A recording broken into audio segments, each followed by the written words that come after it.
Après chaque analyse, j'aime prendre le temps d'une vidéo pour vous donner mes impressions et mes théories sur ce qu'il risque de se passer pour la suite. Des théories qui parfois font mouche comme dernièrement avec l'identité de Madagascar ou encore avec le sacrifice d'Ephraim. Du coup je suis bien obligé de vous prévenir, certaines théories que je vais vous énoncer peuvent vous spoiler ce qu'il risque de se passer à l'avenir. En même temps, c'est un peu le but de l'exercice, donc s'il vous plaît, ne m'en tenez pas rigueur si jamais ça arrive. Au passage, on est désormais plus de 2300 membres sur le Discord. Merci à tous de faire vivre cet espace communautaire. Grâce à vous, j'ai beaucoup d'enthousiasme à écrire et monter ces vidéos pour partager ma passion autour de Wakfu et son univers. Et pour ça, je tenais à vous le dire, merci infiniment. Bon, les sentiments c'est sympa, mais nous ce qu'on veut c'est des big théories. Alors accrochez-vous bien parce que là on va voyager très loin avec celle-ci. C'est parti pour mes impressions et théories après visionnage des épisodes 5 et 6 de la saison 4 de Wakfu.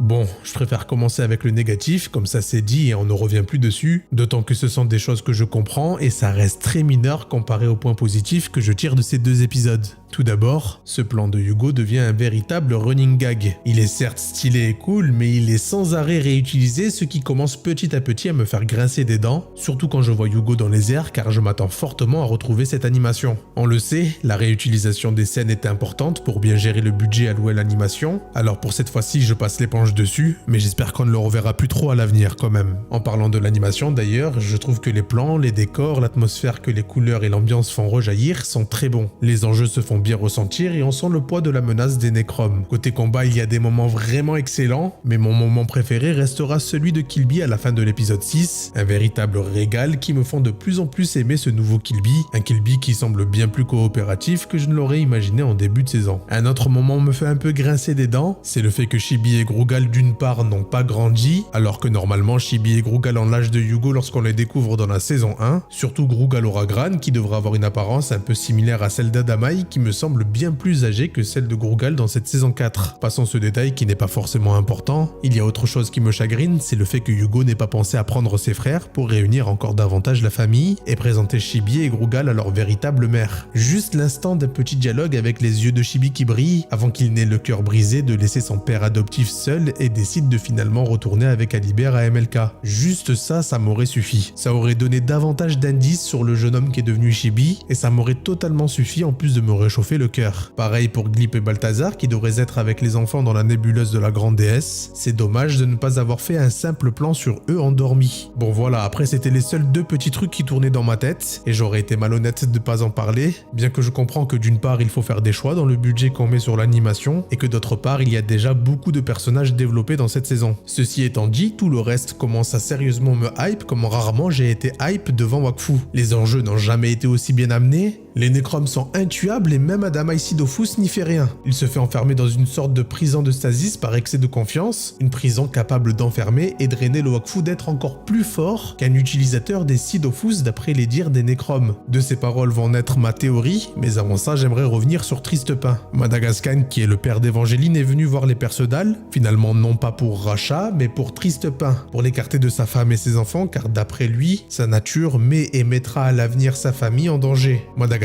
qui d'ailleurs semble tout savoir. Il connaît tous les noms de tout le monde, même de Flopin et Eleli alors qu'il a pris une retraite d'une vingtaine d'années où il était emprisonné parce qu'il le voulait bien par des gardes bantariens. C'est simple, pour moi Madagascar a un pouvoir d'omniscience. Il sait tout, il voit tout et peut même voir à l'avenir où se trouveront ses ennemis, d'où la scène avec les cailloux qu'il jette la veille avant qu'il ne tombe le lendemain sur les gardes qui vont lui barrer la route. S'il a ce don comme je l'imagine, il sait pour les Necroms et sur ce qu'il risque d'arriver à sa famille. Tristepin est toujours et restera à jamais le dieu Yop. Même s'il a remis ses pouvoirs à Gulthard, on le voit avec Racha qui a ciblé directement Tristepin comme étant le dieu Yop, même si Gulthard lui a répondu que c'était lui désormais. Il ne s'est pas laissé berner et a compris qui étaient les enfants du dieu Yop et qui était le vrai dieu Yop. Alors j'en viens à quelque chose de fort pour moi. Les Necroms ont pour but de prendre le Wakfu facile à collecter pour se renforcer, dans le but de prendre le Wakfu d'être vivant puissant. Et qui de plus fort que les dieux eux-mêmes? À mon sens, les Necroms visent les dieux, Et ce qui me conforte dans cette idée, c'est que certains nécromes ont pris l'allure des disciples de Sadida, de sa crieur, et ce qui semble être des fécas au vu du bouclier qu'ils ont invoqué pour emprisonner Adamaï. Tristepin du coup a de grandes chances d'être une cible, et je pense comprendre maintenant pourquoi il a été rendu très bête dans les premiers épisodes. Sa bêtise a mené à ce que son fils Pain soit possédé par Racha, quelque chose qui servira les propos de Madagascar quand il pointera le danger que représente Tristepin pour sa famille, bien qu'en réalité il doit bien savoir que Tristepin est une âme pure et qu'il est dévoué aux siens.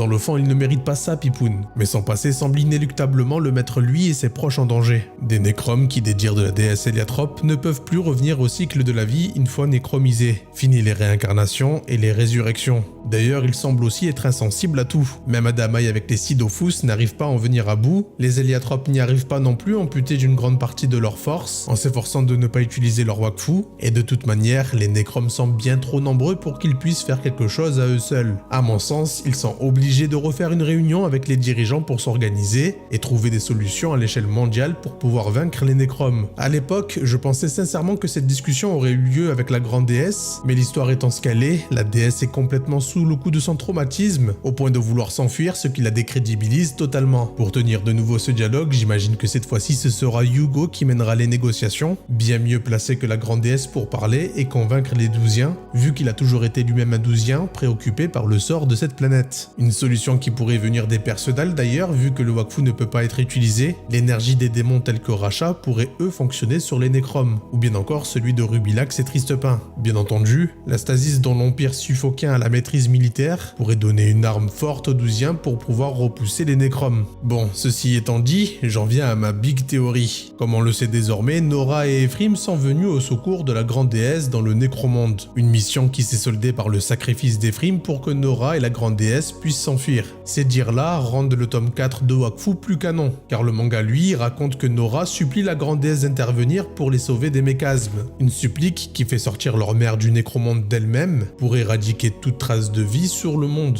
Cette version-là est désormais morte. Ce qu'on sait maintenant, c'est que le mécasme Orgonax a éradiqué les Héliatropes en les retrouvant sur le monde des 12, bien avant qu'ils soient découverts par les dieux. Tout cela à cause de Kilby qui a réactivé l'Héliacube pour qu'Orgonax les retrouve et les tue. De là, on peut tout simplement supposer que les Héliatropes primordiaux ont simplement réussi à se débarrasser d'Orgonax avant que chacun ne se terre dans un coin du monde. Balthazar a Emrub pour veiller sur les enfants, Chibi et Grugal se sont cachés sur l'île d'Oma pour protéger le Dofus de Hugo et Adamaï ainsi que l'Héliacube, Faeris sur l'île des Griffes Pourpres pour veiller sur le Dofus de Kilby et Shinonome, et Nora et Ephraim sont partis à la recherche du Nécromonde pour délivrer leur mère. Le souci c'est les mécasmes, qu'est-il alors advenu d'eux? On sait que c'est un peuple nomade qui collecte le Wakfu sur chaque planète pour en créer une énergie formidable par laquelle ils voyagent à travers le cosmos. Le souci c'est que les dieux se sont tirés une balle mortelle en bannissant la grande déesse dans le Nécromonde. À cause de ça, Tauros a réussi à tirer une grande partie du Wakfu de la grande déesse, un Wakfu qui rend sa magie des portails inutile sur eux. Pire même, ils sont désormais capables de créer des portails pour sortir de ce lieu mort afin de manger la vie là où elle se trouve. En quête de Wakfu, forcément maintenant que les nécromes peuvent se balader à travers le cosmos, ils ont dû tomber sur les mécasmes qui ont cette faculté prodigieuse de décupler le Wakfu qu'ils absorbent. Voilà les fameux ennemis bien plus forts qu'un dragon avec les Sidofus que les nécromes ont battus. Quand on sait que le plus jeune des mécasmes a réussi à battre tous les Héliatropes à lui seul, cette phrase contenue les nécromes avec Adamaï prendrait sens. Des ennemis qui ont dû leur donner une force remarquable pour se lancer à l'assaut du panthéon des dieux, l'Inglorium. Entre-temps, un survivant du peuple des mécasmes a dû échapper à ce désastre. Son nom c'est Locus, et lui aussi aura des comptes à régler avec les nécromes. Des nécromes qui sont désormais dans l'Inglorium et leur objectif comme d'habitude est simple, drainer un maximum de Wakfu. Grâce au Wakfu collecté sur les mécasmes, ils ont dû forcer les dieux à battre en retraite et à se reclure chacun sur sa dimension ou sur le monde des 12. Une bataille dans laquelle le dieu Sadida, Sacrieur et Feka auraient pu être faits prisonniers. Désormais captifs, les nécromes peuvent prendre leur apparence ainsi qu'une partie de leur pouvoir, expliquant pourquoi seules ces trois ethnies sont impactées. Un champ de bataille qui a dû certainement attirer l'attention de Locus, qui ne peut ressentir le Wakfu des nécromes pour les localiser, mais qui a sûrement dû sentir celui des dieux lorsqu'ils se battaient.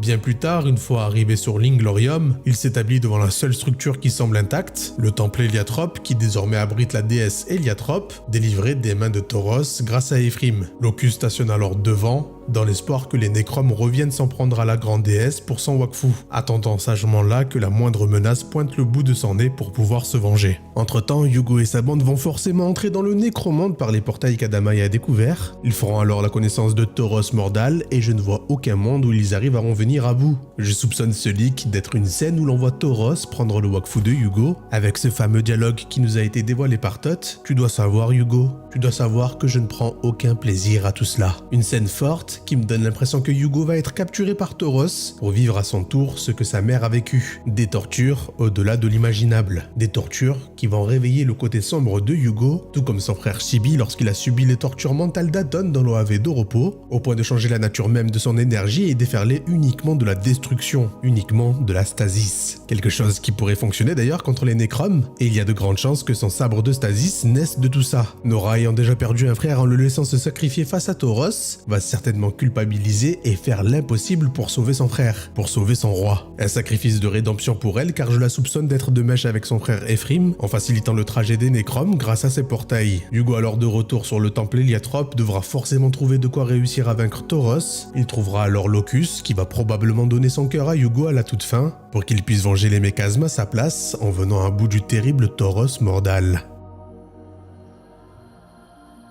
Voilà pour ma big theory. Bon, forcément, elle ne sera pas à 100% comme ça, mais je suis confiant dans les grandes lignes. Ça pourrait amener un sens fort au thème principal tourné vers les responsabilités, surtout sur la responsabilité des dieux qui ont enfermé la grande déesse dans le Necromonde entre les mains de l'entité la plus maléfique qui soit. Une responsabilité envers leur monde et leur création qu'ils laissent à l'abandon. Une responsabilité dont il faudra se montrer à la hauteur quand le moment l'exigera. En tout cas, sincèrement, ça me régale de partager ça avec vous. Dites-moi ce que vous en pensez en commentaire. Et encore plus que d'ordinaire, j'ai vraiment hâte de vous lire. Allez, en attendant, il est temps pour moi de me reposer. C'était Zaki pour vous servir. Ciao!